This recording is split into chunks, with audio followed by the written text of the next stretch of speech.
Thank you. We are going to start with this session entitled Intrusion and Fault Detection. We have a small delay, and we are going to proceed with the Intrusion, Detection, and Prevention in Industrial Internet of Things study. Please, we'll proceed. Thank you.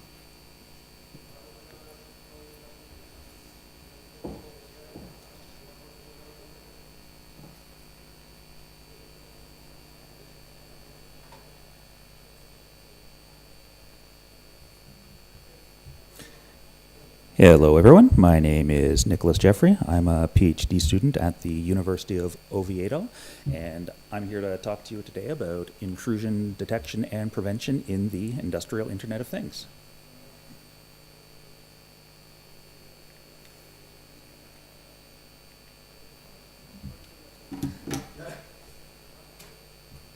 So the things I'm going to talk to you about today, I'll start with a brief introduction. We'll move on to the research rationale, or why I'm working on this particular topic, the current state of the art, different intrusion detection strategies, some of the challenges that exist in this field, future works that I'll be working on, and then I'll open the floor to comments. So, what is the industrial Internet of Things? Is it just a bigger, stronger, faster Internet of Things, like we have at home with smart lights and smart fridges?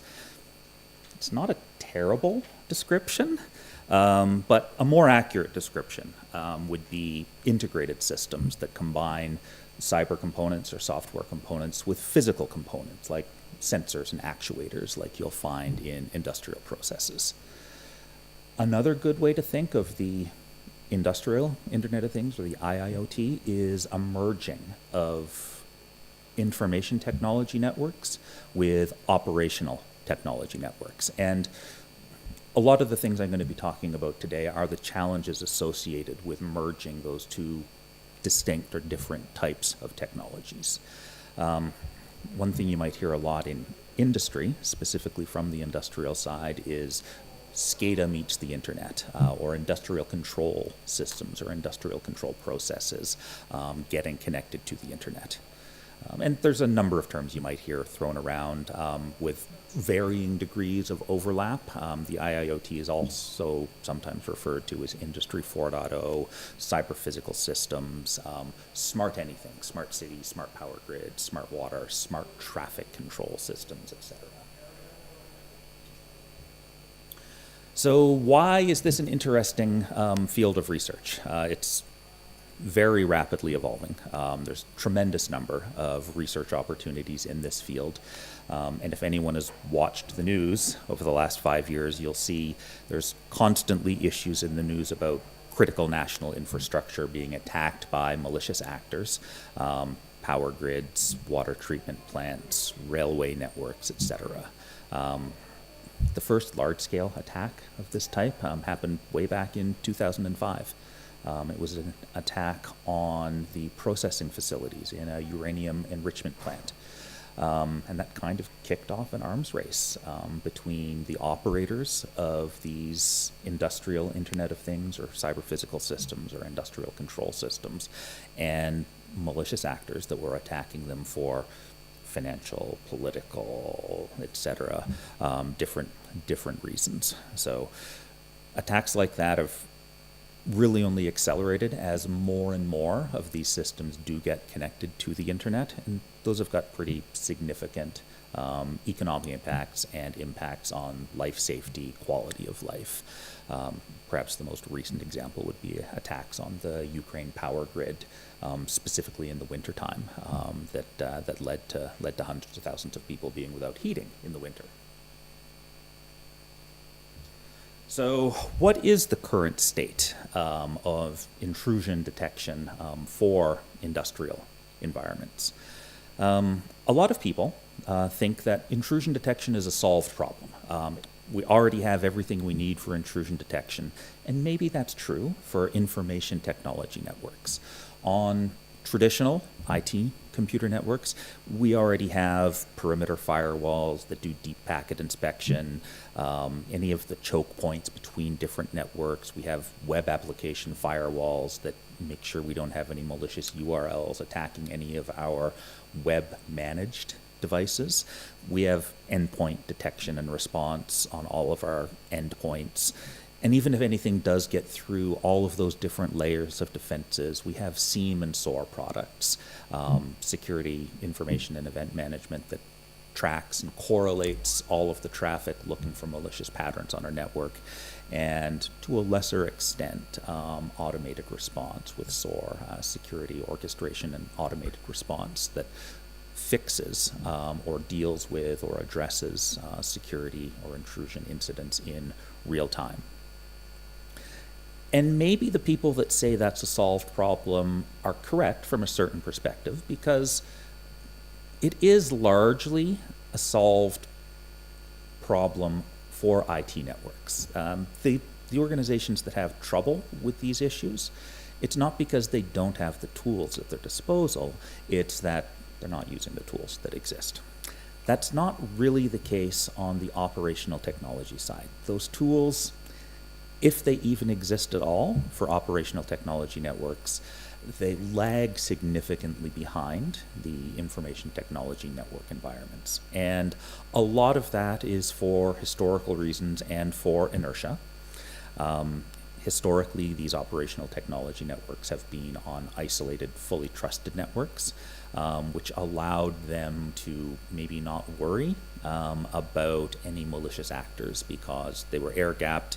Only trusted actors were permitted on the network, and they kind of maybe pretended that the human operators never made mistakes and never accidentally did bring in malware from the outside on a thumb drive, accidentally connect a control system to a public network, etc. So there may have been a lot of wishful thinking in the past, but that's largely become a wake-up call as organizations merge or connect their operational technology networks with their informational technology networks.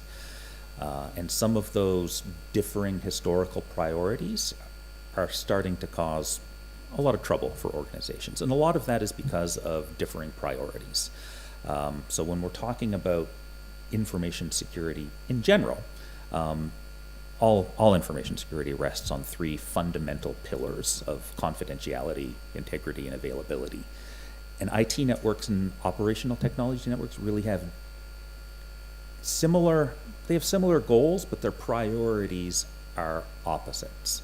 Traditional IT networks have really prioritized confidentiality first, so password protection, making sure only authorized people get access to resources, followed by integrity, making sure unauthorized personnel aren't able to make changes to production data. And that would include things like ransomware attacks, crypto locker viruses, that sort of thing, with availability being still important in IT networks, but maybe the third priority. And this is going to include making sure these systems are always available. So for traditional IT networks, we're talking about data centers with redundant power, redundant cooling, redundant networks, etc. Operational technology networks, because historically they've been isolated, they've been air-gapped, availability was really the only thing that was considered. Because the networks were not connected to any malicious networks, confidentiality was just sort of assumed to have already been in place. And since everyone on the operational technology network was already trusted, integrity wasn't really a concern either. So maybe that made sense in a historical perspective when these networks were entirely separate. And availability absolutely had to be the most important thing. You can't really allow your water treatment plant for your city to go down, or your power grid to go down, or your rail switching network. So those historical priorities absolutely made sense. They make less sense in the hyper-connected world of today. So these legacy operational technology infrastructures, they haven't really fully adapted to the ubiquitous connectivity of, you can call it the modern internet, you can call it Industry 4.0, whatever you want to call it. A lot of these legacy systems that didn't really prioritize the confidentiality and integrity portions of information security, they're certainly feeling the pain. So when we talk about intrusion detection strategies and how these different types of environments are able to effectively perform intrusion detection, all strategies for intrusion detection really break down into three major categories, and that's going to be signature-based, threshold-based, and behavior-based. So signature-based, you're probably the most familiar with. It's the antivirus program or the anti-malware program that runs on your laptop, your smartphone, your home computer, etc.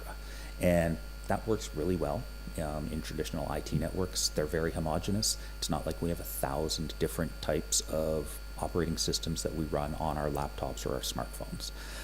So signature-based threat detection works really well in environments like that. And it's easy for the people that operate IT networks to understand because there's a long history, reasonably good false positive and false negative rates.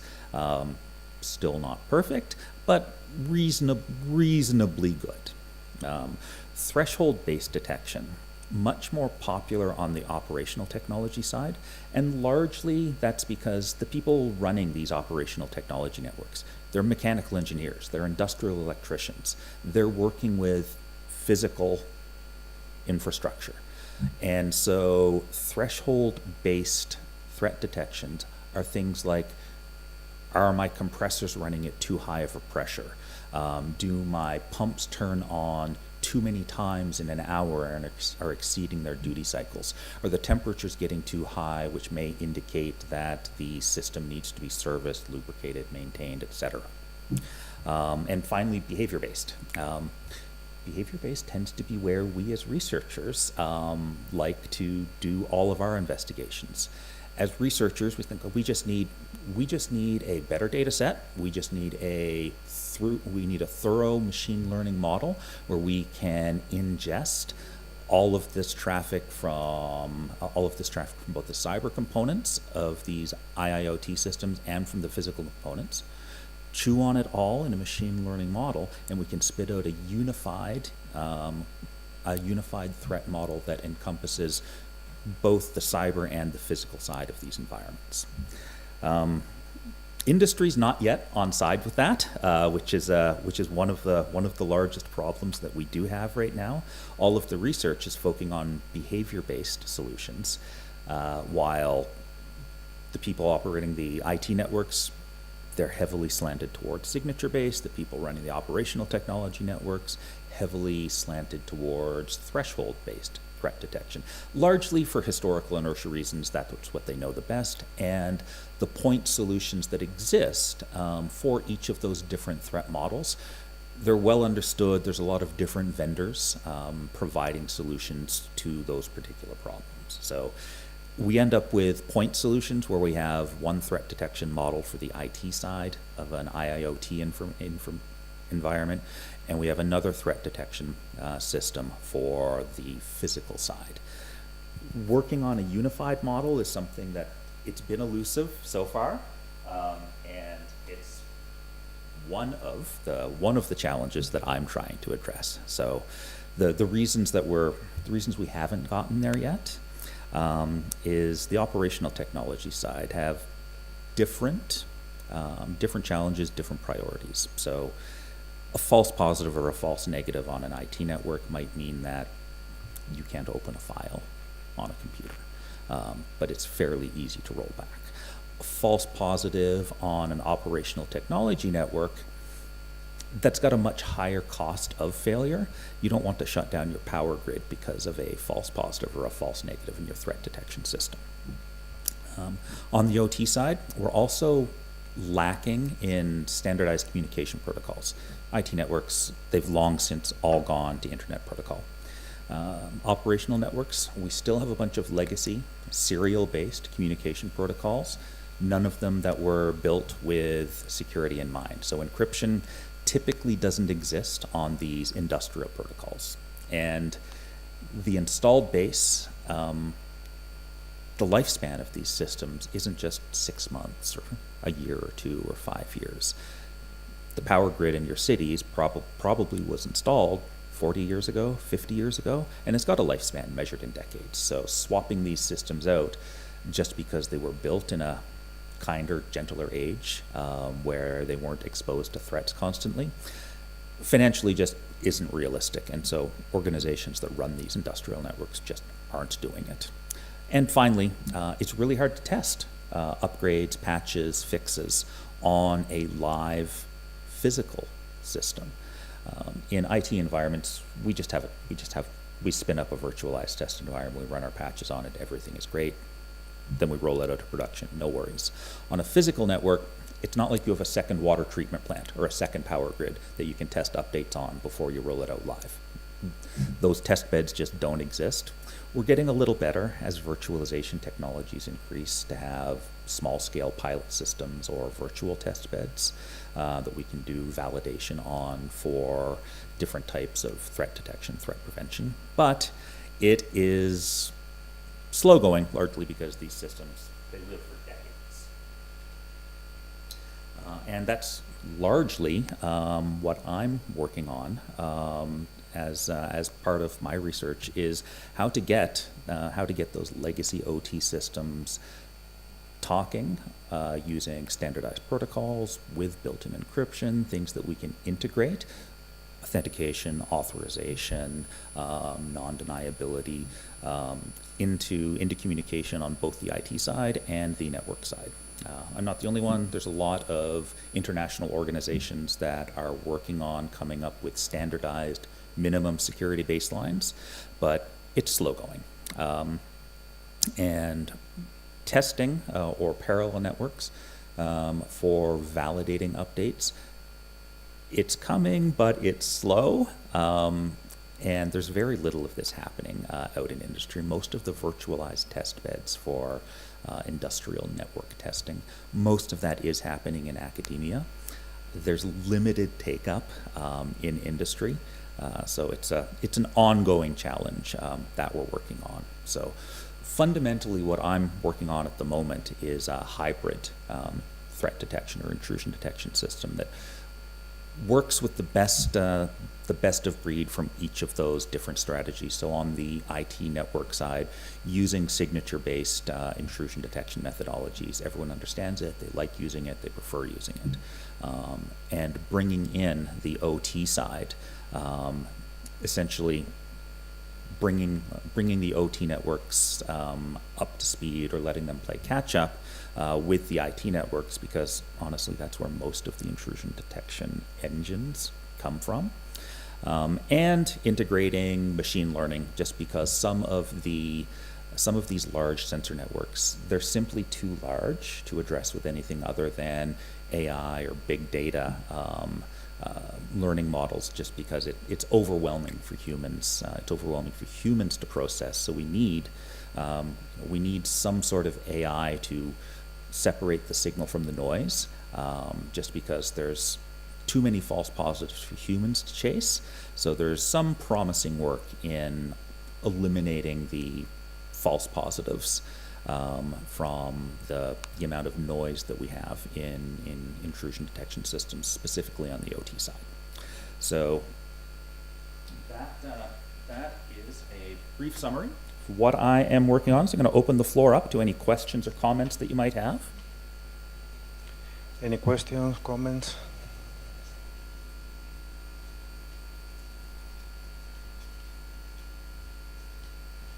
Thank you very much. I really enjoyed your presentation, because I deliver a subject in a cybersecurity master where I explain students things as you are collecting. And I have a question about the strategies.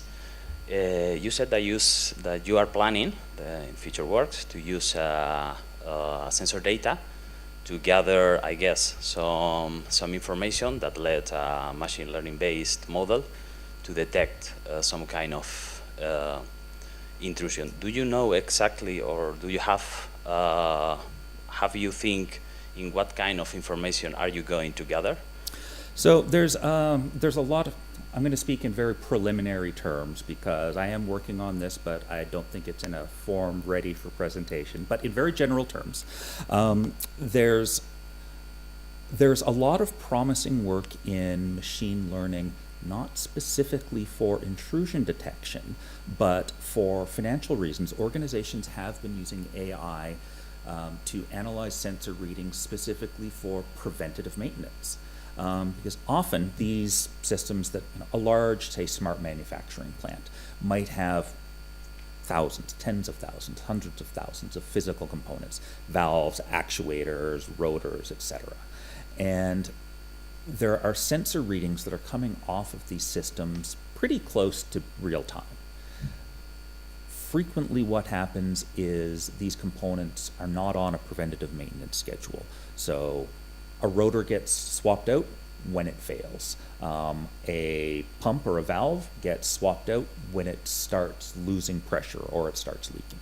Organizations have figured out that that rich amount of sensor data that's coming off of the physical components in their cyber physical systems can be used to predict when a rotor, a valve, a pump, etc. is going to fail. So to answer your question in a roundabout way, there is promising work on feeding all of this sensor data into machine learning models, not specifically with the goal of intrusion detection, but the goal of failure prediction. And similar algorithms can also be used for anomaly detection, specifically around intrusions. So with sufficient amount of sensor data, we can generate a model of what normal activity looks like, and we do binary classification saying this particular sensor reading is normal, or this particular sensor reading is abnormal, therefore potentially a threat. So I hope that answers your question. Thank you. Any other?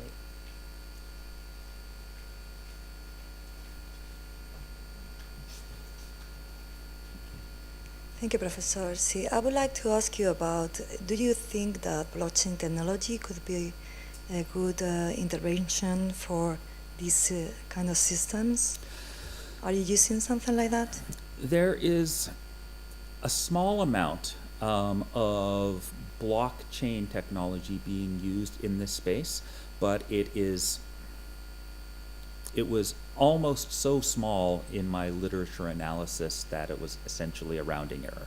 And the reason behind that is when you're looking for things like intrusion detection, most of it is log analysis or sensor analysis. The idea of having a validated ledger, it's not really a pain point for organizations for this particular problem.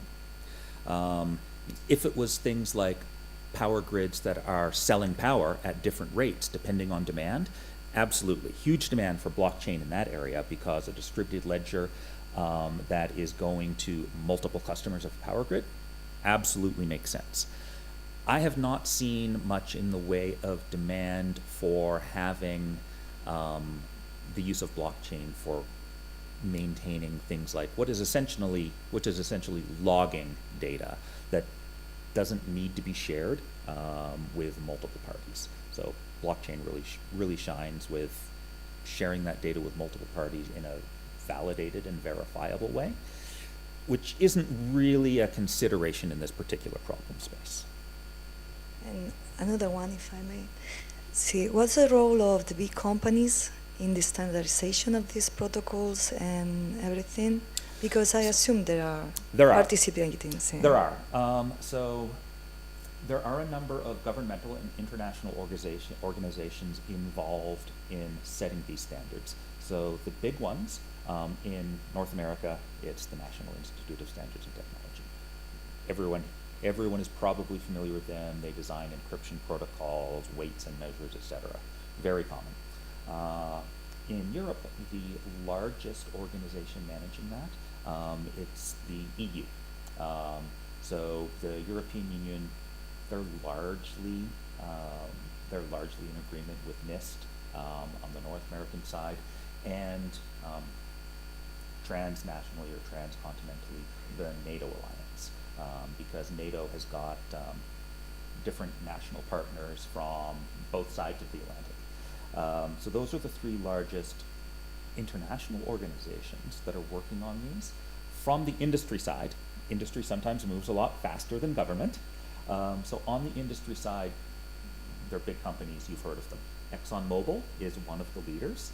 Schneider Electric out of Germany, Siemens also out of Germany, are the three largest on the industry side that are driving standardization, because these companies all want their products to work together, and these companies all have complex interrelated partnerships with each other. And so ExxonMobil wants their products to be able to talk to Siemens products, and wants to be able to talk to Volvo, and wants to be able to talk to Northrop Grumman. So those are the three biggest partners that are driving innovation in this space. And then there's 1,000 small companies that are just following exactly what the big guys do. Thank you very much. Thank you. Anything more? No? Well, thank you, Professor Frey.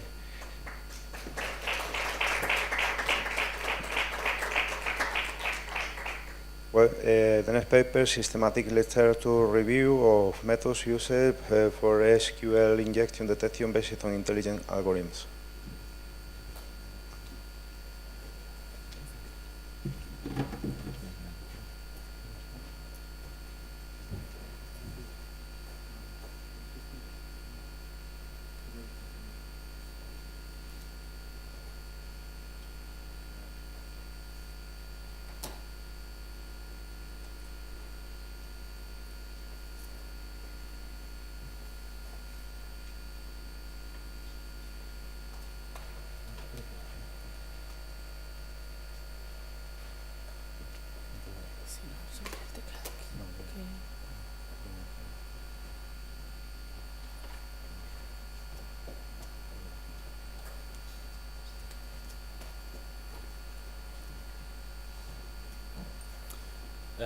Hello everyone, I'm Ángel Manuel Guerrero. I come from the University of León.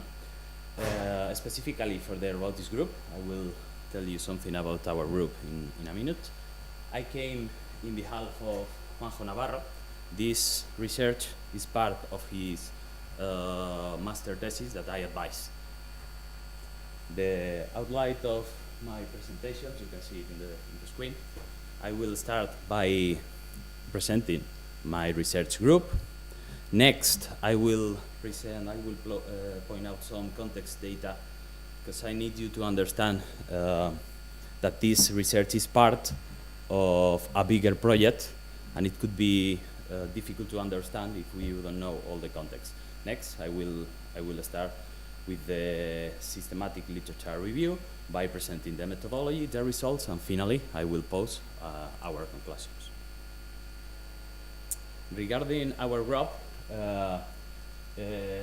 historically we have been working in autonomous behavior on autonomous systems, specifically in robot systems. There are some researchers in our group working in computer vision, and a few more working in haptic interaction. Probably thanks to the National Institute of Cybersecurity in Spain, in CIBE, we have a strong vocation in security. Within CIBE, we started to work in hardening autonomous systems, specifically robotic platforms. We have some interesting solutions in accountability and explicability for autonomous systems. And I think INCIBE was happy with us because they invite us to join a project with Skyle, the supercomputing center in Castilla y León, to detect malicious traffic in wide area networks that has nothing to do with robotics. And that's the project I want to tell you a brief information. Well, in this project, we aim to detect malicious traffic that could be an indicator of something bigger, such as advanced persistent threats. But we are not going to use conventional intrusion detection system that analyze network layer packets, but we are using flow data. Why flow data? I will explain in a minute what flow data is exactly. Why flow data? Because if we are working on very big networks, you can see in the picture a big network. This is Castilla y León. This network is Red Kyle, which is the part of Red Iris, you will probably know it, in Castilla y León. It manages all the network traffic for all the universities in Castilla y León, the health official facilities, hospitals, governments, enterprise. So the amount of traffic that those routers manage is so big that you can use a conventional intrusion detection system to analyze or to look for some malicious traffic. That's why we use flow data.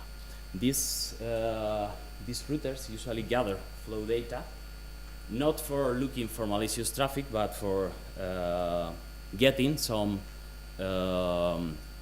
statistical information about the movement of the traffic in the network. But we aim to use this information to have an indicator of any kind of malicious traffic. In this work, we are going to focus on SQL injections. So, for those who doesn't know what flow data is, a flow is just a set of packets, network packets, passing through an observation point, a router, for example, in a specific time interval. All the packets in the same flow share some features, such as the IP addresses and ports, both origin and source and destination, and of course the timestamp has to be included in the time interval of the flow, and some other features, but no one related with the payload of the packets. For instance, in a flow, we just have the number of packets in the flow, the total size of the packets in the flow, some TCP flags. So we lose not too much information required by conventional intrusion detection system to detect malicious traffic. Maybe you know some of those protocols. The most popular flow-based protocol is NetFlow, developed by Cisco. There is an open source implementation called IPFix, but probably NetFlow is the most used in the industry. Well, why we need a systematic literature review? Because there are not too many research about SQL injection attacks on flow data, and of course there are not any systematic review we can use. So in our research, we just want to identify which are the most commonly used algorithms, which of those algorithms performs better, and how other methods that are commonly used for preparing the data set for training, for example. Here in the screen you can see the research question we plan, we aim to answer according to what I have just said. Regarding the methodology of the review, we have used common scientific literature repositories. You can see it in the screen. We have done a keyword-based search, and we have used some inclusion and exclusion criteria to select some publications, some papers. Regarding the inclusion criteria, we just consider papers dedicated to detecting SQL attacks. We exclude papers, the oldest papers. We won't consider papers that propose SQL detection without using any AI-based algorithm, and we also discard papers from low-impact journals. once we have some candidates to select our final selection of papers, we apply a quality assessment by using some criteria. Here you have the answers we must do to a proposal must to outperform, but I'm not going to tell you have in the paper if you want the details. I mean, all the papers I'm going to show you has a score of 10 or more. These are the papers we have considered for this review. Here you have the references. You can, if you want to check them later, you can see it in the paper. And the results we have obtained are the following. Regarding the preprocessing methods most researchers apply, of course, as you may guess, normalization is probably the most commonly used. Not only normalization, but we can include here feature escalation and other techniques. Feature extraction is also very, very useful. It's you may as you may expect, and there are other methods that people use, but the most use has to do with normalization and feature extraction. Regarding the algorithms, there is half of the proposals use classic machine learning based algorithms, and the other half uses deep learning based algorithms. Regarding the machine learning algorithms, the most popular are ensemble methods, random forest, for example, and support vector machines. In this case, are also quite useful with quite good results. I will tell you later. And regarding deep learning, multi-layer perceptron networks and long short-term memory networks are the most commonly used. And regarding the performance, if you consider an average of the accuracies, there are several. One of the most difficult things in this research was to select a metric, because every proposal has different metrics, so it was we considered several. Anyway, in the paper we have made some average. This has to do with the accuracy, but there are other metrics you can see in the paper. Regarding the results, in all the papers we analyzed, the simple multi-layer perceptron networks obtains the highest result. And just for finishing, using AI-based algorithms for detecting SQL injection attacks on flow data, remember it's important, it's a promising research line. Nowadays, it is possible for a local area network to analyze, to use a conventional IDS, but in a few times, the 5G technology is coming, the number of packets will be so huge that probably the number conventional IDs need to adapt. So flow data could be an alternative. There are several algorithms and methods that obtain good results, both from classic machine learning algorithms and deep learning. So depending on the problem, you could get better results using one model or one algorithm or another one. And our best, our major contribution with this project is that we have collected the techniques and algorithms that people is using in the literature. We have an important drawback. There are not many research on detecting malicious traffic on flow data. So the number of of papers we have considered is very small. Probably it's too soon to consider our results as a general rule. So with time, there are many people working on this research line. We guess that in that soon there will be a lot of work, and we will double check our review. Another thing we have seen in this research is that there are not too many datasets that a research can use for working with flow data.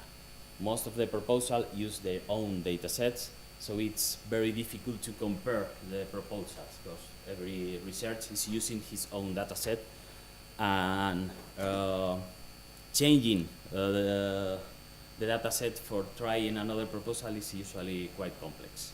So having high quality dataset of flow data could be a good further work. We are working on that line too. And this is it. I'm happy to answer any question you have. So feel free. Thank you very much. Any questions? My question is, what did you focus especially on the... So my question is, why did you focus on SQL? Because there are different NoSQL database, time series database. So what was the reason behind? As I said, this is part of a bigger project. The final goal, we are far for that, is to detect advanced persistent threat. And we are analyzing several types of malicious traffic. We have worked with port scanning attacks, with denial of service attacks, for brute force attacks, spam attacks. We are working with several types of malicious traffic. Juanjo, which is the work I'm presenting, is working specifically with SQL injection attacks. But the idea is to have as much types of malicious traffic as possible in order to have an indicator of a bigger advance. I mean, if one day you have some indicators of a port scanning attacks, days later you have a brute force attack, and later you get some malicious traffic related with SQL injection, you could think that there is something bigger that isolated attacks. That's the idea of the project. We are a lot of people working in this project. Thank you. Any other question? Hello, thank you. Have you taken into account time consumption of the algorithms due to you are dealing with flow of data? Yeah. So, I think you would like to have a real-time answer of the algorithms, right? Yeah, that's our primary concern, because even flow data, which in the end we are having 24 features per flow, but there are lots of packets. So even having flow data, only flow data, it's very computing demand. Besides the routers, for example, Red Kyler routers, I don't remember exactly the model, but are manufactured by Juniper, use a sampling rate. So they don't consider all packets to build a flow. They consider just one packet out of 1,000. So you lose lots on information. Even with that sampling rate, the amount of information to treat in real time, it's very big. At the moment, we have done it in a separate. So we have gathered flow data, and later we have worked, because Juniper says to Skyle that if something was wrong, they didn't want to know anything. So it's a critical infrastructure. We can't play too much with that. So we haven't. We aim to. We would like to do it in real time, but I won't. I don't know if they won't let us. Thank you. Well, we must follow with the next dissertation because we have no time. The last time is close. We are proceeding with the next dissertation, impact of keep alive parameter on SQL ingest attack detection in network flow data.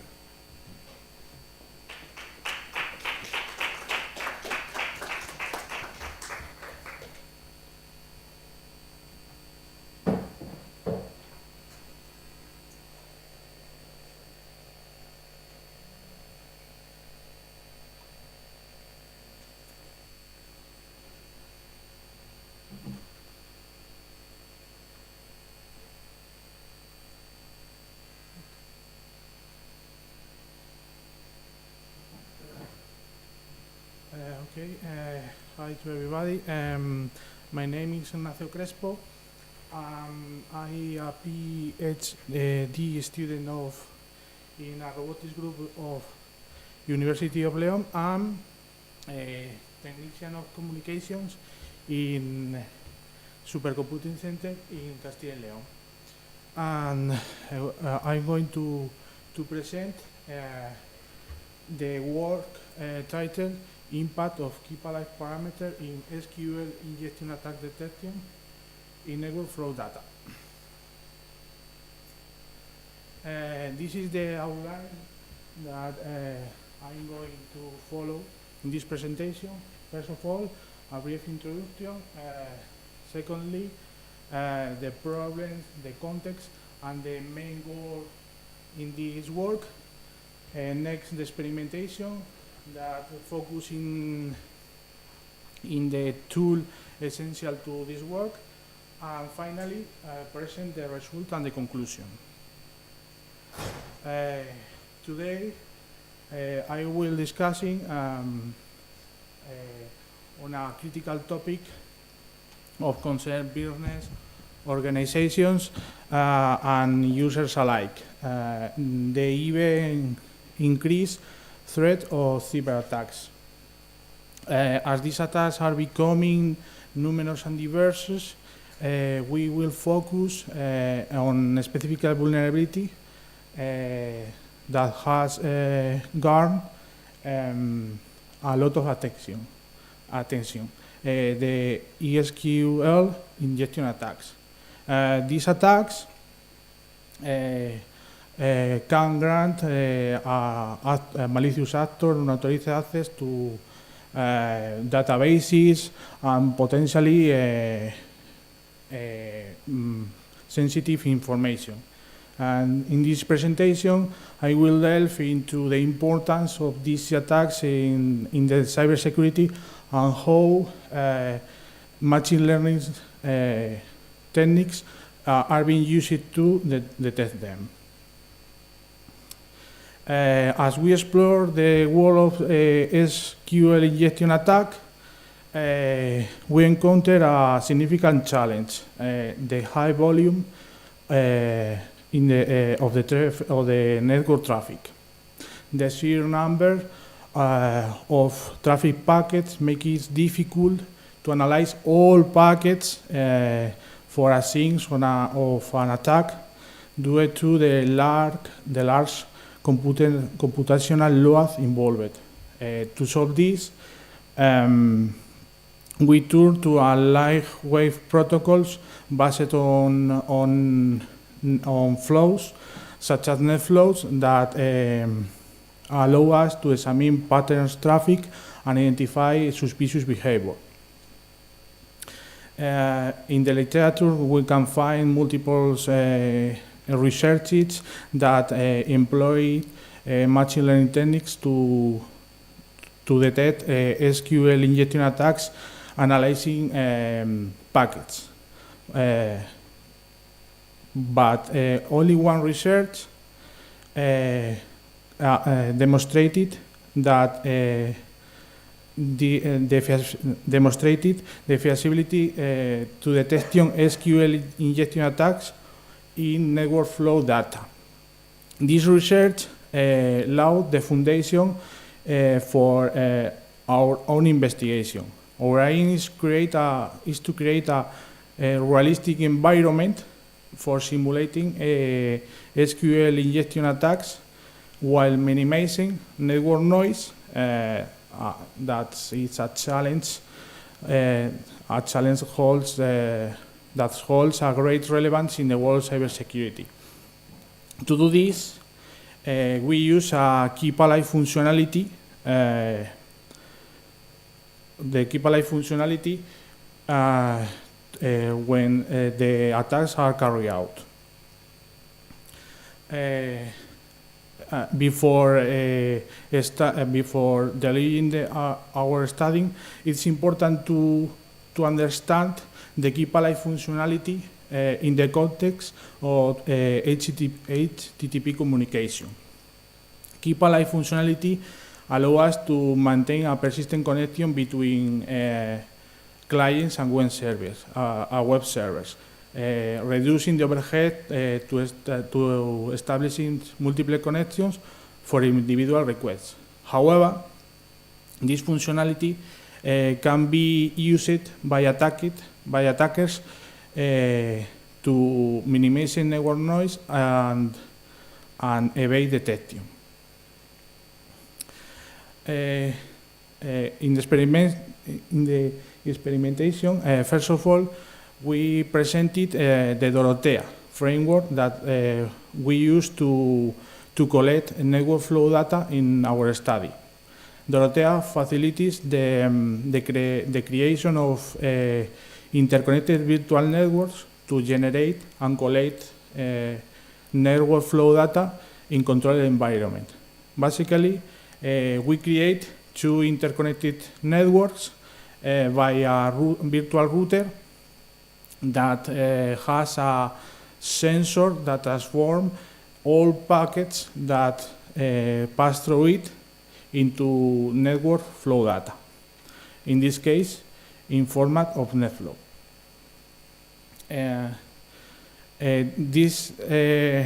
This tool is important for us, but because it allows us to categorize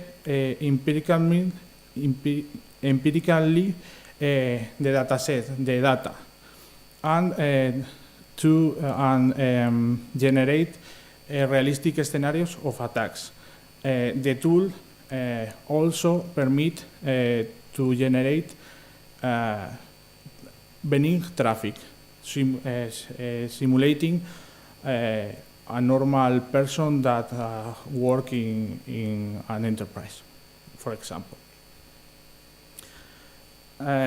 In this case, to generate the malicious traffic, we use the SQL map tool, like the study we started from, and we use the keep alive functionality to make the scenario more realistic.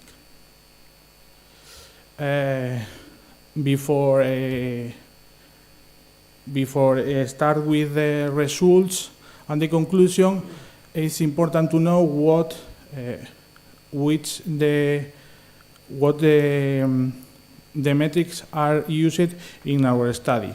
We use the metrics such as accuracy, detection rate, recall, F1 score to evaluate the model's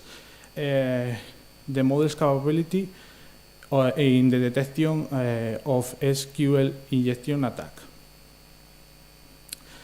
The first result we have as illustrated that the number of samples is significantly reduced when performed keep alive attacks. This effect due to the use of keep alive in network communications, which keeps TCP connections open after each HTTP request has been completed. D1 and D2 are datasets generated without keep alive functionality. These datasets are in the study we started from. And D3 and D4 are datasets when with keep alive functionality enabled in the attack. We began taking models trained with keep alive functionality enabled. In the left side, we found the results of models trained and validated without keep alive functionality enabled. That these results can be shown in the paper we started from.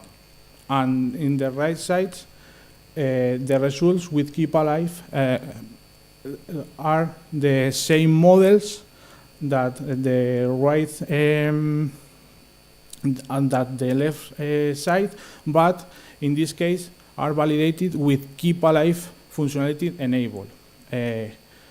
We can see a significantly reduce in the capabilities detection of these models with validated with keep alive functionality enabled, with decreases ranging from 34% to 78%.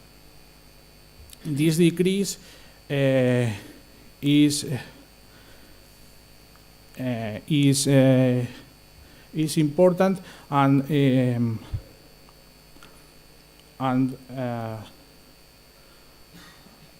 it's important. And the main results is when training and validated the models with dataset generated with keep alive enabled. In this case, we emphasize in the improvement of detection rate and F1 score when models are trained, when models are trained and validated with keep alive enabled. And the conclusion, to summarize, our study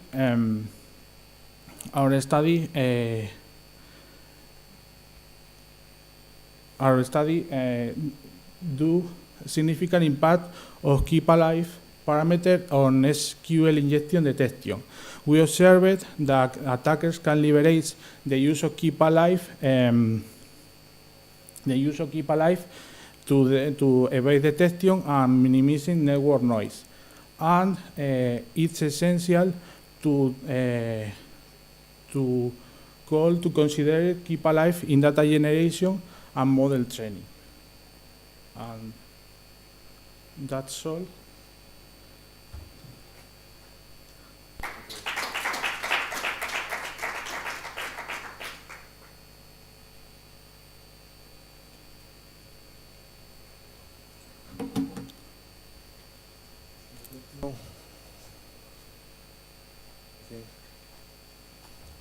But if you are agree, we're going to proceed with the next paper because we are in time. Okay, we only have 5 minutes. Thank you.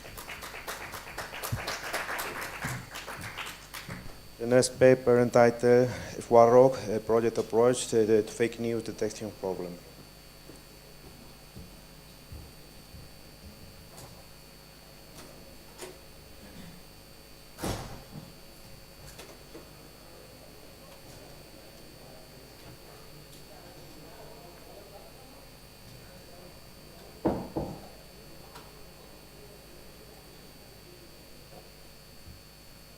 Oh, hello, good afternoon. Gracias. Okay, so my name is Rafał Kozik. I'm happy to be here to present the results for the Warrock project, an ongoing Polish project. And together with the co-authors listed on the slide, I would like to present some tentative results. I'm from Poland, from Politechnika Bydgoska, which is Bydgoszcz University of Technology and Science.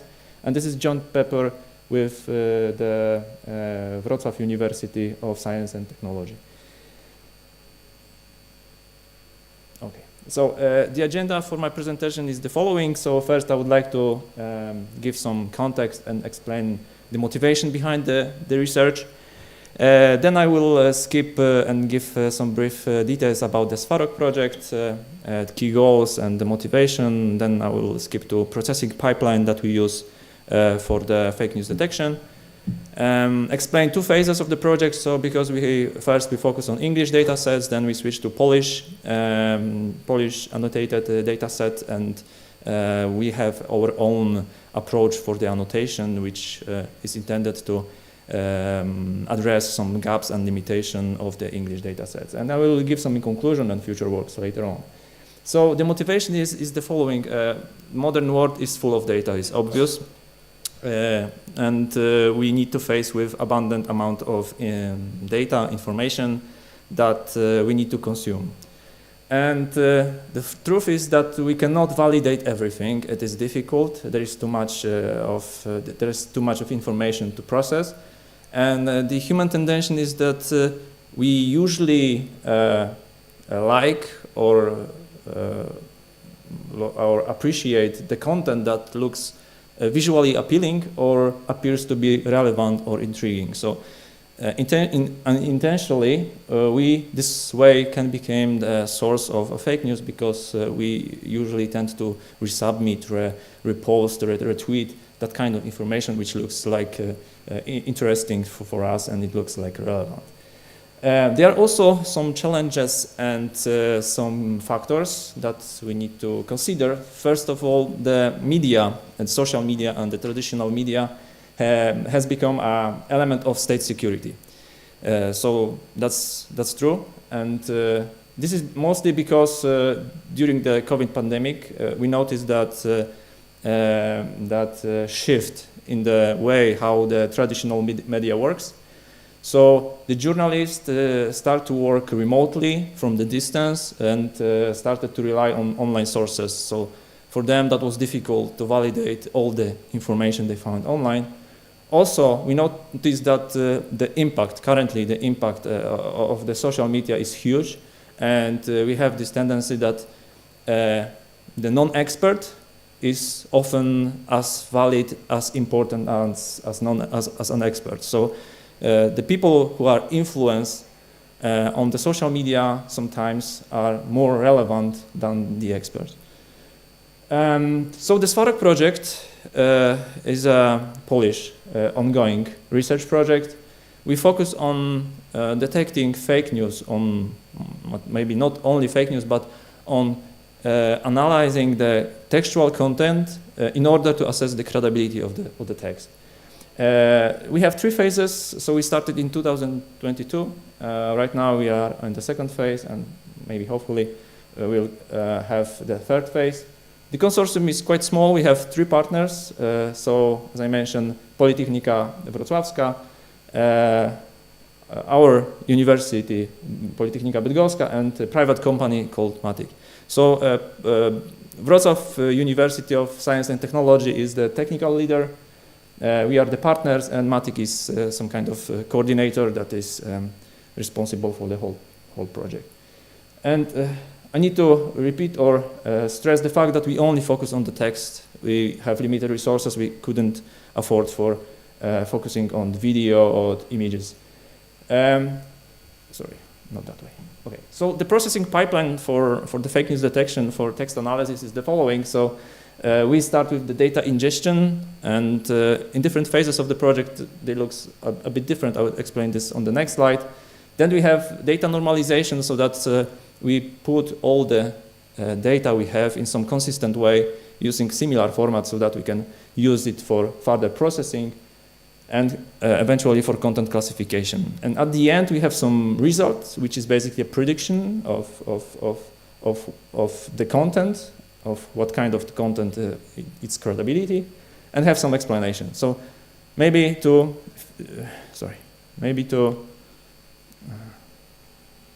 visualize this, how this pipeline looks at the end, is the following. So the user has some kind of graphical interface.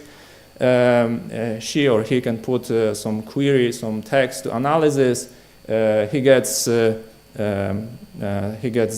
classification. So right now it's like true or fake, and have some probability or how certain the classification is.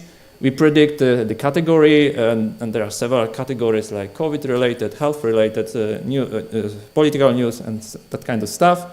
Some keywords that help the user to understand or comprehend the content of the document. And last but not least, we also try to find something similar to the text the user put in the query, and also try to match the similar blocks of text in the analyzed text. So the data ingestion for the Polish media is the following. So we couldn't find any relevant data set that is annotated.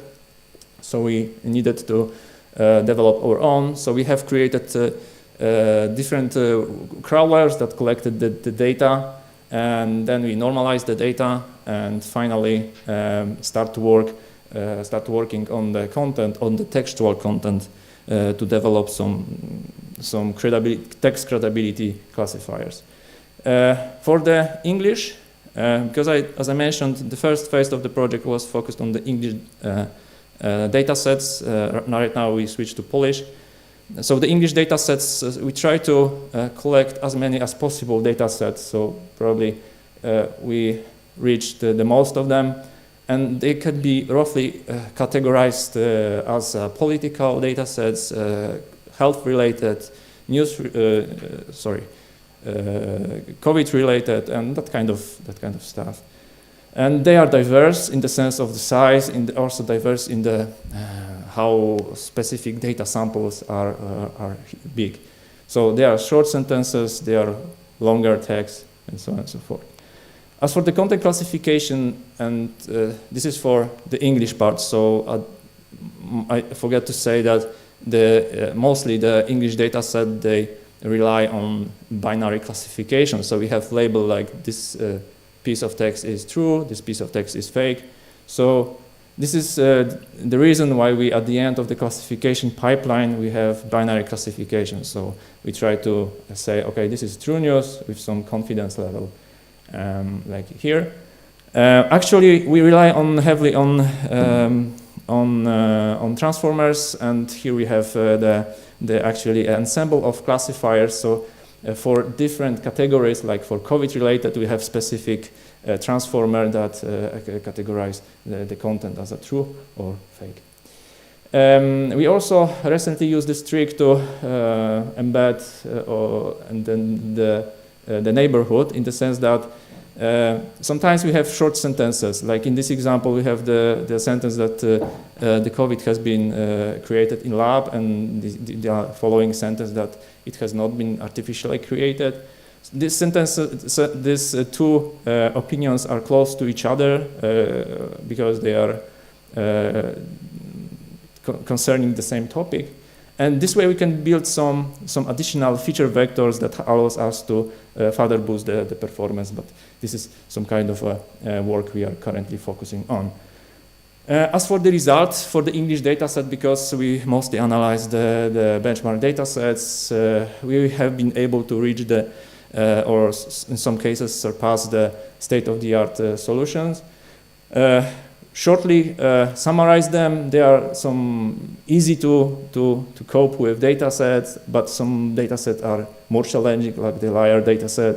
We wouldn't be able to achieve higher than 64% of average F1 score. In the paper, we also have compared the proposed method with other techniques, so more details you can find in the paper.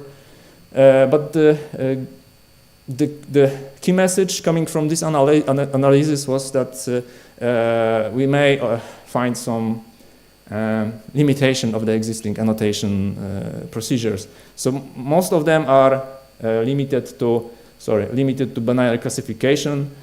The second fact is that there exist dataset that use the batch annotation, which is not accurate, and there's the discrete bias exactly due to this true or fake binarization or classification approach.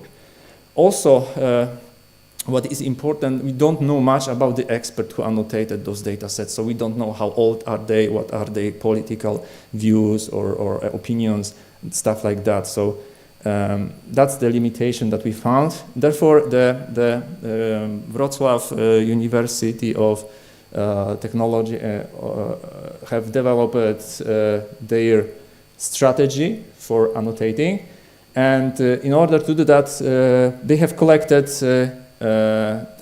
almost 500,000 of records over 1 year from almost 48 internet portals from 2021 to 2022. So what have been collected mostly text and some relevant metadata, such as when the news has been published, when it has been updated, who is the author, and that kind of thing. Is very, very useful additional data that, apart from the title, obviously, and apart from the content. The thing is that submitting almost 500,000 of news for the annotator is very expensive. We have been limited.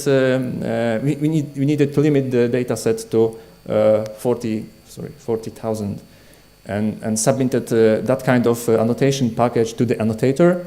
And in order to do that, there was a dedicated procedure to ensure that news are evenly distributed among the sources. Annotation process. Okay, so details about. I would like to give some details about the annotation process. So we don't ask a binary question in the sense that is this news fake or not, but rather we apply the multi-factor concept. So there are 13 questions about the text that the annotator is reading, and they are roughly grouped into 3 categories. So one is for verification, one is for manipulation, and metaphysical factors. And I try to put everything on one slide. So verification factors actually ask about is this source credible? Are you able to find some credible sources that support the material you are reading, and so on and so forth. As for manipulation, the question asks if you think that the author is using cherry picking or intentionally try to mislead you in the text, and etc. As for the metaphysical stuff, the questions are focused on the content, asking if it's religious content, political promise, or something that is satirical. And also, because it is worth mentioning that there are no single answer for this question for a specific news. Sorry. We also asked the annotator for another specific question about his political preferences, about his social activism, and if he or she is using social media. That kind of stuff would be helpful further on during the classification process. Roughly summarizing, you can find more details in the paper, obviously, but summarizing the stuff that has been collected in two features is that the annotation process shows that we have a broad group of annotators, ranging in the sense of age, gender, as well as the place of residence, and political and social activity. Also, between the age and the use of a social media, this kind of stuff could be obvious. I mean, obviously, older people don't use as much social media as the younger one, but this also helps us to identify that the data set is relevant in the sense of its quality. So even there are in the questionnaire, there are some intentional questions that if you, for instance, select true for one question, then you need to select false. It also helps us to identify that the person actually read the questionnaire. Okay, jumping to conclusion. I presented some tentative work for the Spark project. We haven't developed any significant method for the Polish data set. This is happening right now. At the moment where we submitted the paper, we have in the beginning phases of analyzing the data sets. As for the English, we have more than 14 gigabytes and over 1 million unique documents, and using this knowledge we came up with, as a consortium obviously, to the specific annotation procedure that is intended to address the limitation of English dataset annotation process, mainly because they are binary. I mean, the labels are binary as true or false, and here we have more complex schema. And for the Polish dataset, we have right now 40,000 annotated documents, and the analysis for Polish are in progress. So that's pretty much it, and I would like to again thank you all the contributors, especially the Wrocław University of Science and Technology, and all the partners in the consortium, so that this research can happen. Okay, thank you.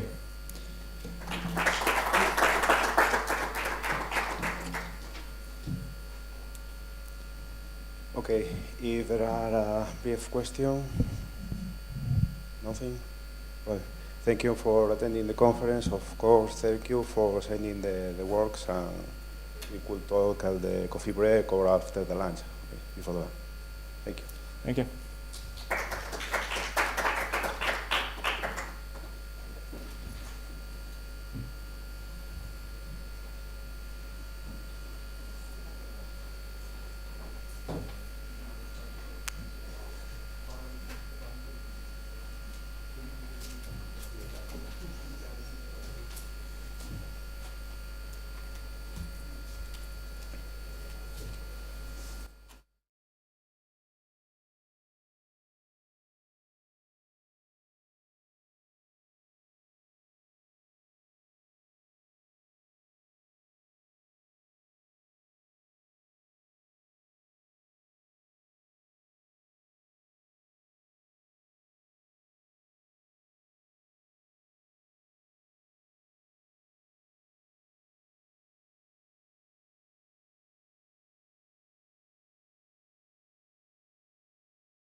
Okay, thank you for your attendance. Actually, that after the lunch, it must be a little bit tired and a little bit sleepy in some sense. But anyway, in order to keep the time for keynote speech after this session, we'd better to start. So let's just start the session on neural networks in security for information systems. We are supposed to have 4 papers, but unfortunately, so far, we only have 3 papers. So while we are doing, hopefully, we can have the third speaker. Okay, the first speaker is Simon. Would you please set up your presentation? And he will talk about that text summarization.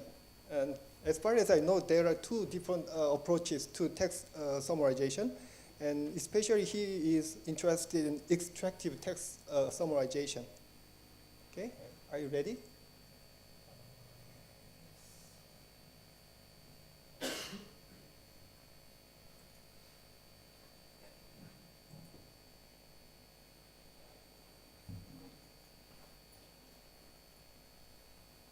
Okay.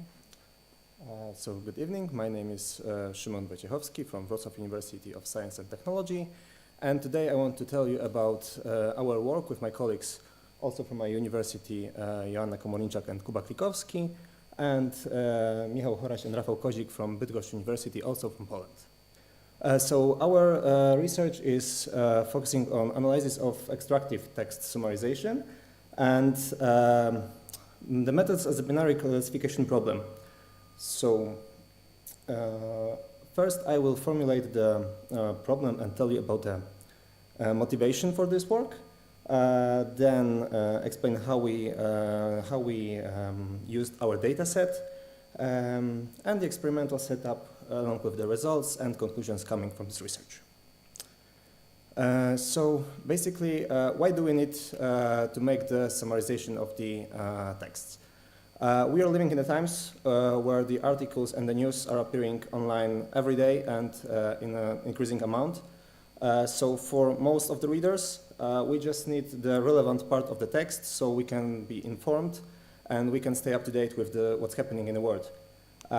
So if we have the proper summarization, we are actually able to get the information faster.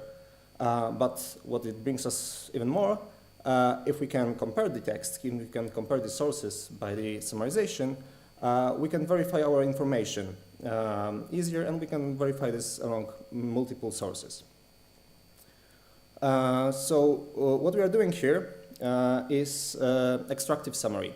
And the extractive summary is based on selecting only the relevant parts of the text, which should not be confused with the other type of the summary generation, which is abstractive summary, and it contains of some generated parts.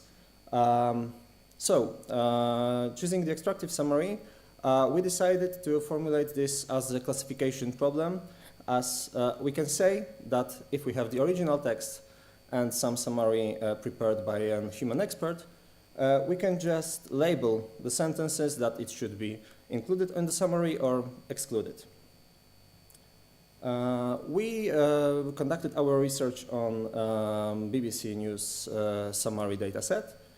This dataset is available online on the Kaggle platform, and it contains more than 2,000 texts, along with the summaries prepared by the BBC authors. And the articles are divided into 5 categories in which we conducted our experiments. We set some baseline preparation for our documents, such as we separated this by the sentences, we ignored the double white spaces and special characters, and this was both applied to the both texts, and also, as I said before, if the sentence that we obtained in our dataset preparation was included in a summary, we choose to label it as the positive class, so to be included, and if not, it was the negative class. So let me start with the dataset analysis, which we did. We can see, I hope we can see, that the Medium size of the text is around 20 sentences. It's very rare to have more than that. And if we look at the summary, which is on the right side, it's your right side, we expect it to be about half of the original text, or as you can see, it's even 0.4 of the original text, which is also very important information because this gives us the knowledge that actually our problem is fairly balanced. If we choose just half of the sentences, we can expect that the both classes are balanced, so we don't have to struggle with difficulties of the imbalanced data set. We can just treat this as classic, let's say classic classification problem just with the extra NLP steps. And getting to that, first of all, if we are working with the text data, we need to process it to the form which is representable for the classification model as we want to train it. So we choose this setup of the parameters for our experiment just to find the best of the base classifiers that could handle our problem. So we used 3 types of vectorizers, all of them based on the term counting and the term frequency analysis. We also choose the feature extraction, as often vectorizers produce a large feature space. We desired it to have three possible reduction sizes of 5, 15, and 25 features, and we choose 2 methods. And of course, the set of the base classifiers that will be used as a model for the decision making. Also, there is one important thing. We decided to make the vectorization along a single article, so we build this along the vocabulary used in the singular one, and also to build this as a vocabulary from the whole category in which the article was published. For the evaluation method, we used the leave one out protocol based on a single article. So if we had an article that was containing 20 sentences, we're choosing 1 in sequential, used 19 to train the model, and 1 to choose if it should be included or should be excluded from the summary that we want to prepare. And as I said before, because this problem is balanced, very balanced, we use the accuracy metric for evaluation. Okay, so this is cumulative results. And from what you can find here is that, that the results that we obtained are fairly good, because we can say that most of the times, most of the methods in each category obtained fairly good accuracy. And we can actually choose for each category the best model in which we want to, which we can use to obtain a good summary. However, as I said this before, this was done on a single article. So if we take a better look to the classifiers on the whole category, we can see that the distribution of these accuracy metrics along the singular articles is slightly shifted. If we used the vectorizers based on a single article, which is the orange color here on the plots, we obtain the similar values that I showed you in the previous table. But if we use the vectorizer based on whole category, it's slightly shifting more to the level of 0.6, let's say 7, sometimes of the accuracy obtained on the whole articles. So in conclusions, after this research we can say that the models that we built are actually capable of doing the summary of the text, and we can say that we can define this problem as a classification task. We also see that the feature extractors or feature selectors based on the rank are working better. And that making these classifiers is fairly better if we train these classifiers on a singular article. In extension, we see this method as a possible tool for supporting fake news annotation, as the summaries along the multiple sources can be used for the annotators to make the decision faster, even to find the other sources of the information that can validate the data without spending a lot of time for just the reading of the text, just to make the annotators' works easier and faster. Thank you very much. That will be all. And I hope there will be some questions. Thank you.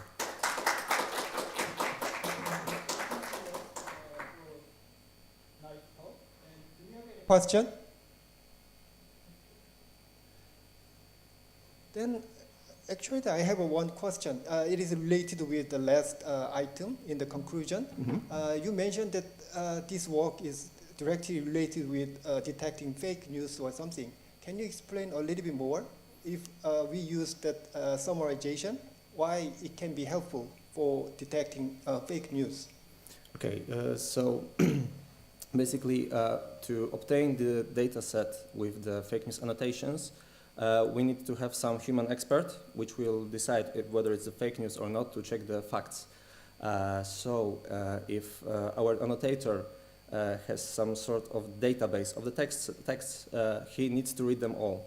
If he has the summarization, it is easier for him to read all of them, first of all, and second of all, he's doing this not just once, but he's doing this over the time. So summarizations are important, can be important to the annotator, so he keeps tracks of the news. Thank you. And also second implication is a little bit tricky in some sense, you know, that is just a conventional way of thinking in machine learning. So, yeah, sorry, this is just written wrong, yeah. Okay, anyway, thank you for the nice talk. Thank you. And second presenter is Alberto. So would you please set up your presentation material? And he will explain about the convolution neural network applied to detect the Android malware, which is based on bytecode. I know these sessions, there are many papers related with malware detection, and maybe we can expect a little bit something new from Alberto. Okay, please. Well, hi everyone, my name is Alberto, and I'm going to talk about my latest work called bytecode-based Android malware, bytecode-based Android malware, bytecode-based Android malware detection applying convolutional neural networks. Well, this is the content and the order that I will follow throughout my presentation. So in the last few decades, the use of mobile devices has increased significantly due to the large number of conveniences they offer. In the market, there is a wide range of applications and different OS, where there are two that stands out from the rest. One is the iOS, which occupies the 27% of the marketplace, and Android 71% of the market. This aspect also implies an increase in the risks such as malware. So in the last few decades, the malware has evolved, and we see new families and types. Broadly speaking, we can find four main categories, which are spyware, which is the one which extracts your personal information and then sends it to attackers. Then the other one is adware, which shows unwanted ads and also sometimes affects your device performance. Then ransomware, which encrypts your personal data and then demand for a payment in order to encrypt it. And banking trojans, which steals your banking account information, credit card information, and so on. So iOS developers sometimes provide some mechanisms to address those kind of risks, but as an example of it is explicit permissions requests for media access control, but those kind of mechanisms request some knowledge in order to discern between malicious and benign applications. New malware samples are quite sophisticated, and they use some techniques such as encryption and code obfuscation in order to avoid the detection from the antiviruses. Well, so in this work we propose a malware detection method applying convolutional neural networks. This methodology is composed by two main phases. First one is how we disassemble an Android application and take the raw Dalvik bytecodes. And the second part is how we do the transformation and then the process by the neural networks.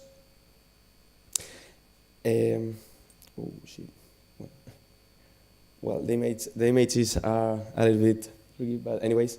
Well, our methodology, first of all, is the process of extracting the text file. The text file is the Dalvik executable file, which contains all the relevant information about the application. It is the methods, the strings, the code, everything. It's compiled. It is formed by binary. Well, it is a binary file which contains all the byte stream. So then we perform a dump from hexadecimal values into decimal values. Once we have the decimal stream, we transform it into RGB representation. In this transformation, the values which have an equal to ASCII values, we transform it in one color, and then the other ones in another ones, because there are some studies that shows that these can affect into different results and forward results. And once we have these RGB representations, we just join the pixels and convert it into images. And this is a graphical representation. Under this representation, there is the schema, because it is a PDF, so it have overlapping. Anyways, well, so in our experiments, we conducted it with a dataset of 3,000 applications, which was created using the CopperDroid virtual machine, which is a virtual machine that uses the dynamic analysis. That is the analysis which is done in the runtime instead of static analysis. And this dataset contains applications categorized in adware, banking, SMS, riskwork, and the benign ones. So, well, about the experiments we conducted, we explored the use of transfer learning to fine-tune 3 different pre-trained networks. In this case, the VG16, ResNet 50, and Inception V3.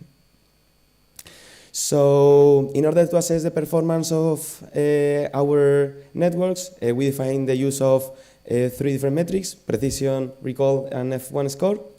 And based on those metrics, it appears that the VG16 performs the best overall.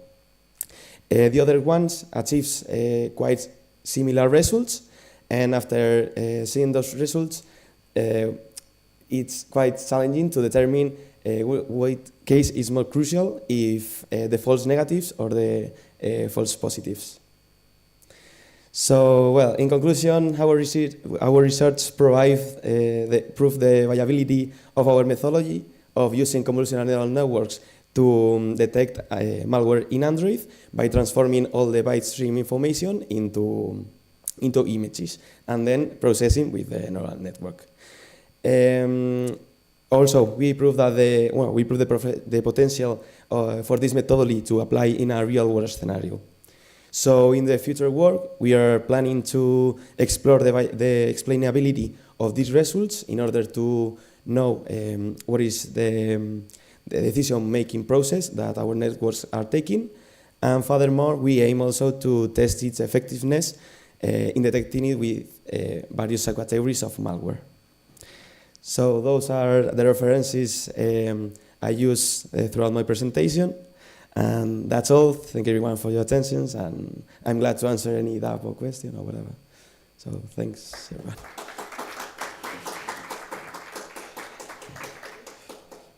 Do you have any question? Okay. I think you need the microphone. How do you represent or do the conversion from the data to the image? Well, it's quite simple. I mean, the explanation is under this, but as we make it into PDF, we lost the other image. But mainly is getting the binary data, and then the binary is in hexadecimal, then transforming it to decimal.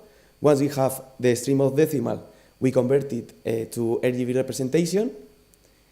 The values are between 0 and 255.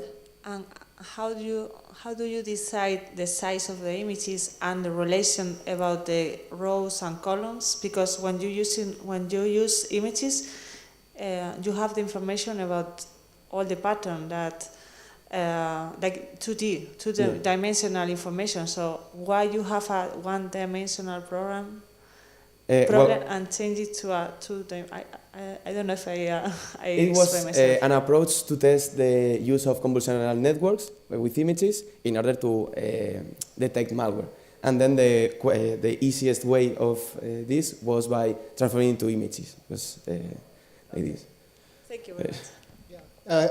Anyway, his answer is that because he used the 2D convolutional neural network, that's why the input is placed in two-dimensional way. Yes, the point is how do you decide the right, size, right. Also, you know that every program should not be the same size, right? That's true, that's true. How can you make that size? That was quite challenging, but the first approach we have is that the DEX files is composed. The first rows is the first rows are the methods, then the strings, and then we try to fit all in the same places in order to compare it well with the other ones. So, yeah. Okay. Any other question? No question. Then lastly, have you tried to compare your method with any other one? Actually, as far as I know, there have been some approaches to use convolutional neural network to classify the malware encoded in byte code. So have you tried to compare your result with any comparable method? With other methods, you mean? Or, yeah. You mean with other networks? I understand your question, sorry. Anyway, there are many methods to solve the same problem. So can you explain about that comparative study? With, I don't understand your question. Other methods. Other methods of detecting? Yep. There are, you mean about the convolutional networks or other kind of methods? There are a lot of methods. You can, for example, for dynamic analysis or the static analysis, there are quite a variety of ways of detecting malware. It's quite, normally it is used the dynamic analysis because sometimes some malware change their behavior in runtime, but we tested this method just for making an approach of using these techniques. But just for your information, I have a comment. Actually, our group is working on that malware classification with convolutional neural network. However, this method only uses the spatial information from the malware. So in addition to that, we use the GFG, some graph structure of the program to improve the performance. So maybe you can try to see. I saw it in other researchers. They just don't use the DEX file. They also use the resources, use other files that are compiling the application. And that was the first approach, and then we just tested it out with the DEX file, but we are aiming to test it with more information and would be better results. Okay, so, thank you. That's enough. So, is there the third speaker here?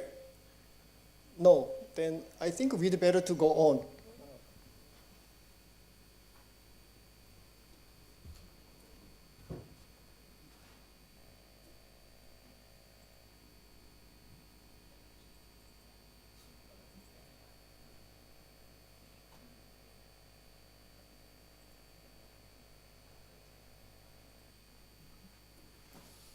Okay, let's move on to the first paper, which is supposed to be presented by myself. This work has been done with one of my ex-students, Dr. Bu, and he already got a new job in Korea. So anyway, I have to present this work instead of him. So in this work, we just wanted to detect the phishing URL nowadays quite big problem in society, especially in Korea. So in order to solve this problem, our team has been working on applying or devising many interesting techniques. And today I will give one of them called disentangled prototypical neural network, which is quite popular nowadays in computer vision. So the whole presentation is given like this. So after introducing the definition of phishing URL detection, I will present the proposed method, disentangled prototypical network, followed by some evaluation result with 3 benchmark data sets. So these are the URLs, right? So most of the URLs look quite similar. However, this is real URL, and this is fake, and real. So our problem is to detect whether the current URL is benign or phishing. So there are many approaches, and especially nowadays, deep learning is just so popular. So many people just try to solve this problem with deep learning. And the main idea is to classify the URL address as benign or phishing. It is the typical two-class classification problem. However, it's not that simple, because that phishing URL is every day newly created immediately after use. You know, the hacker and bad guys are smart enough to change their strategies. So it is quite difficult to acquire the diverse and labeled data set to train that deep learning or neural networks. So current models may not generalize well to new phishing attacks. That is called the zero-day phishing or something. So we need another method that can learn the robust and discriminative representations from limited samples, because we cannot get all the samples for phishing URLs. So luckily, there are quite many people working in the same problem. Most of the problems can be categorized into URL classification or zero-day phishing URL classification. So some people are more interested in the detection of new phishing URLs. So for the first category, the most important method is devised by Microsoft called Texception. It is based on the convolution neural network with 2 channels of the input, character level embedding and word level embedding. That is quite popular technique to solve some problems in natural language processing.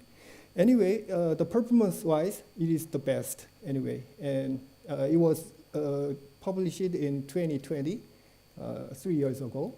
And also for zero-day phishing URL classification, mostly convolutional autoencoder performs the best. So I will briefly show the 2 approaches a little. So the first approach called Texception network, which consists of multiple convolution layers. It is just the convolutional neural networks. However, use the 2 different channels for character level embedding and word level embedding with different sizes of filters. And the basic idea is to use 2 parallel paths to extract the character level information as well as the word level information at the same time. So after these 2 paths, the final embeddings are concatenated into one vector, and finally, the fully connected layers can produce the classification result. And second notable approach is called anomaly detection. And in this approach also, they use 2 different representations, character level representation and word level representation. So as the name says, the character level means that the input is divided by in character H, T, T, P. However, the word level representation produces the HTTP, www, Google, etc.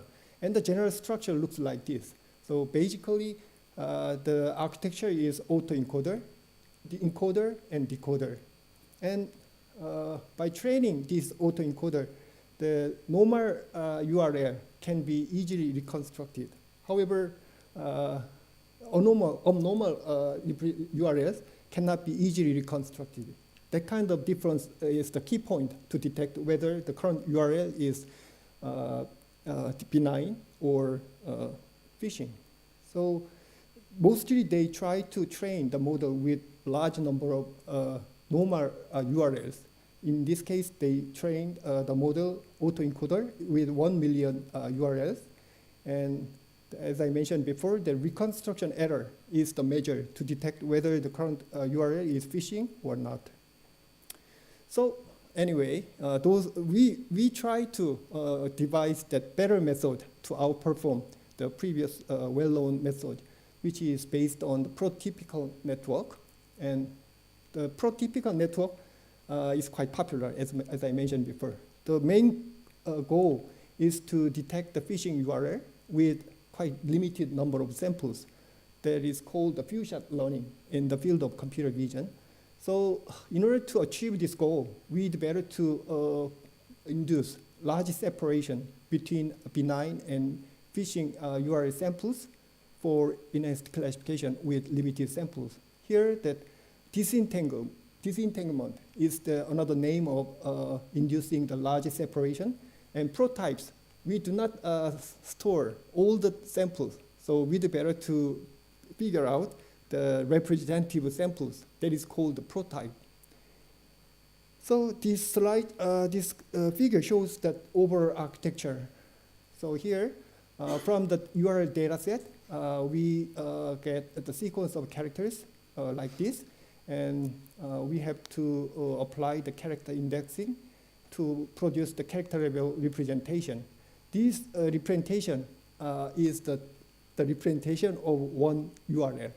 So out of those whole training samples, we'd better to train the prototypes, which is most representative for benign and phishing. So in order to do that, we apply the triplet learning. So it is also quite popular in computer vision. So basically, based on anchor, positive, and negative samples. And with some appropriate loss function, that is called the triplet loss, we can construct some different representations, which is a little bit farther for the different classes and similar, closer to the same classes. And in addition to that, we apply the prototypical loss because we wanted to obtain the prototypes as typical samples. So anyway, we have two different loss terms. That is the main idea of our approach.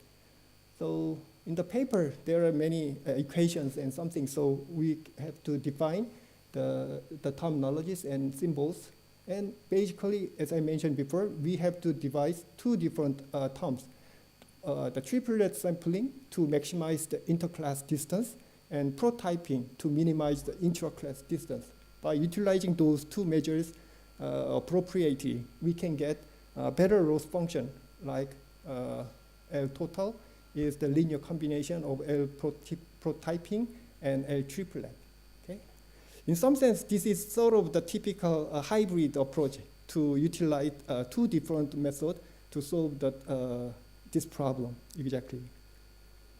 So this slide shows that you are prototyping for few-shot learning. Few-shot learning means that we only use that few samples or few iterations to construct the model. So URL prototype, so-called the representative URL samples, can be obtained with class embedding function like this. And also prototype matching is needed because we have to figure out the distance between the prototypes. So the matching score is calculated with class probability like this. And in order to learn disentangled and informative URL feature space for detection, we utilize the triplet loss as I mentioned before. There are three different components in triplet loss. Anchor, it is just the baseline, and positive is the same class data, and negative is different class data. And finally, we want to optimize the feature vectors by comparing an anchor URL with positive URL and negative URL with these equations. So as a result, we can get discriminative learning, which helps the model pull similar URLs close and push dissimilar ones further apart in the feature space. That is our goal. Yep. So finally, the complementary to prototypical network, we utilize the triplet loss, which refines the feature space, and finally making the URL prototypes more representative than the conventional prototypical neural network. So this slide just shows the effect of the disentangled prototyping. So originally, URL prototyping just samples the representative URLs in a feature space guided by the prototypical loads. However, in addition to that, we just wanted to disentangle the prototyping, set up from prototyping and disentangling feature vectors to better represent URL features. So unlike the usual representation, by utilizing the disentangled URL prototyping, the more distinctive samples can be figured out. And using those limited number of representatives as prototypes, future learning can be possible. That's all. So we just wanted to evaluate our method with some well-known benchmark data set. So first, we collect quite many data, 1.2 million URLs from Fish Tank. It is quite popular repository of the data set like this. And also we use the benchmark data set, ISCX and Fishistorm. There are also a well-controlled number of samples here. So first, we just wanted to compare our method with conventional prototypic network.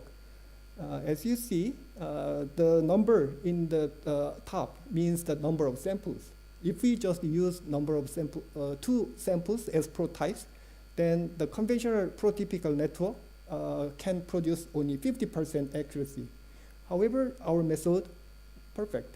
And increasing the number 5, same situation, and 50, same. Our method is a little bit lower performance.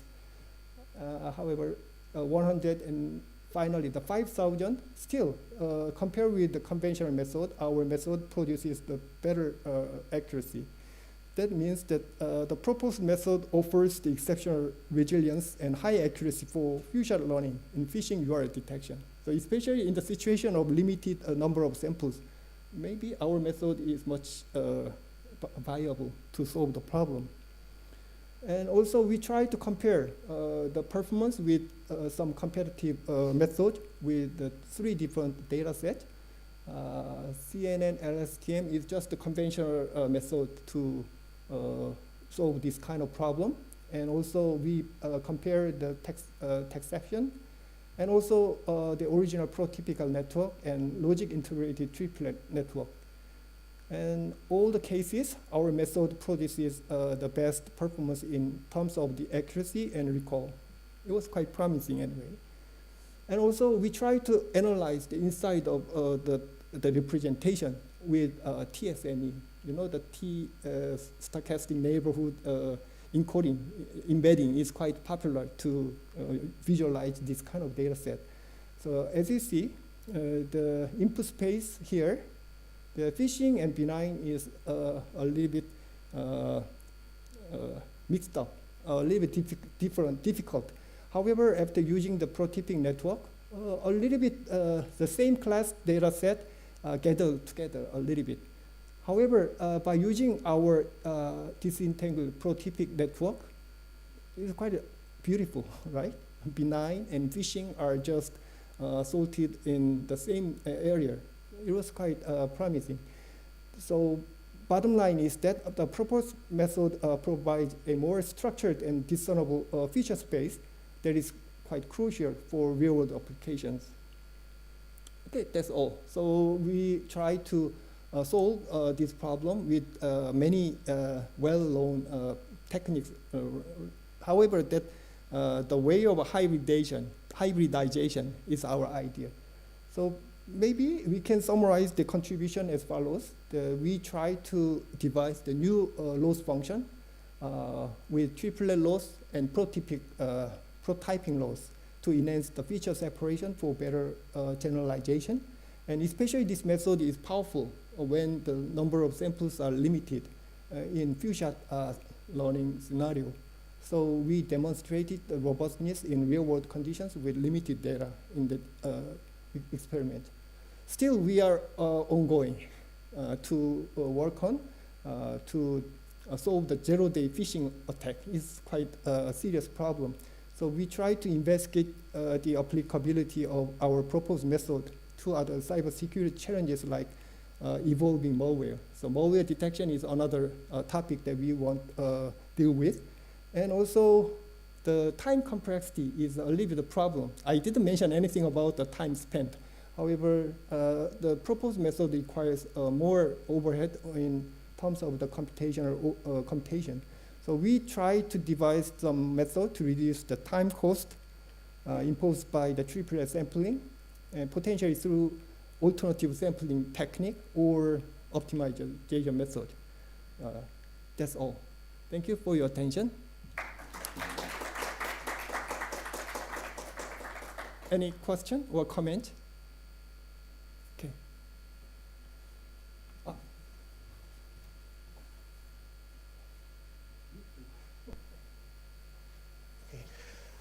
I very like the embedding method. It's really nice. It's presenting really good space in the t-SNE area.